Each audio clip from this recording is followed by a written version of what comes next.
Welcome to a Monday edition of AutoWeek TV. It was a soggy weekend in much of the country, but that didn't dampen the spirits of the attendees at the AutoWeek Fantasy Camp. Go to autoweek.com/fantasycamp to read their blog posts. In the meantime, here's what's going on in the auto world. Saab has found a new Chinese automaker to be its partner.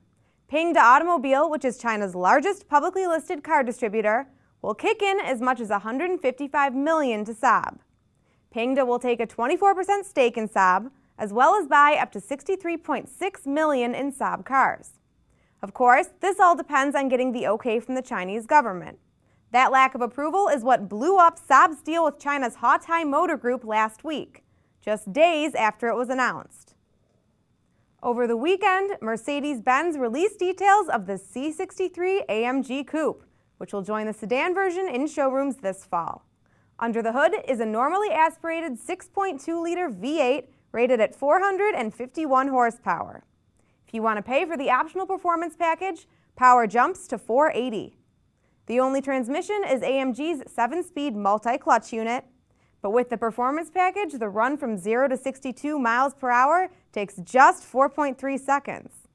The suspension is set for some serious cornering, which makes the ride pretty firm for around-town cruising.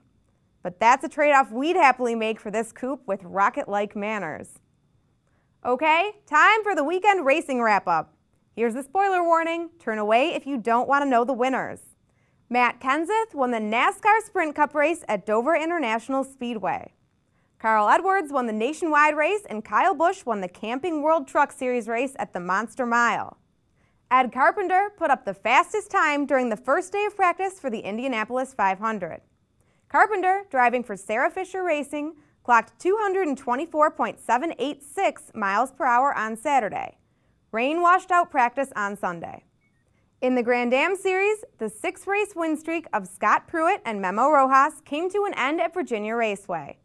The Action Express team won the race by 1/4 of a second, and it collected the $25,000 bounty offered by the race series to the team that beat Pruitt and Rojas.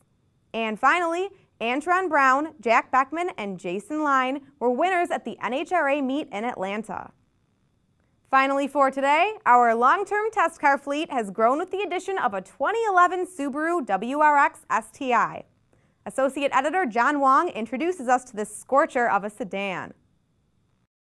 Hey, I'm AutoWeek Associate Editor Jonathan Wong, here with our latest long-term vehicle, a 2011 Subaru Impreza WRX STi sedan. I was really excited to get this car as a long-term vehicle because they brought back the sedan body style for 2011. Previously, in 2008, when they debuted this generation of STi, they went to a 5-door hatchback, which, with good reason. Their World Rally Championship drivers preferred to have a hatchback because it enabled them to know where the corners of their cars were. So when they're going through the forests and the rally stages and whatnot, they could tell where the corners were and keep the car in one piece better. Unfortunately, Subaru enthusiasts, didn't like the hatchback. Up until then, they always knew the STi as a sedan, at least in the US. Subaru came back, understood they made a mistake, and they brought back the sedan with the large spoiler and all, which makes me happy, and I'm sure it makes a lot of other people happy as well. Another big mistake Subaru made in 2008, in addition to taking away the hatchback, was to soften up the suspension a lot. The idea then was to open up the STi to a larger, broader audience. Unfortunately, that really messed up things for the enthusiasts. So it created a car that had a lot of body roll. It just wasn't as tight to drive anymore. It wasn't as involving or exciting. But for 2011, they redid the whole suspension. They began with some pillowball bushings, which cut down on roll fore and aft. And then they redid the springs, the shocks, the anti-roll bars, and they lowered the ride height. And so now the car not only looks like a real STi with the sedan, it also handles like a proper STi again. There were a lot of changes of 2011, but one thing that didn't change was the engine and transmission combination. The 2.5-liter turbocharged Boxer 4-cylinder remains with 305 horsepower connected to a 6-speed manual gearbox. They didn't do any crazy things like put a dual-clutch gearbox in it or anything like that. They stuck with a good old-fashioned manual, which I can really appreciate as a pure enthusiast.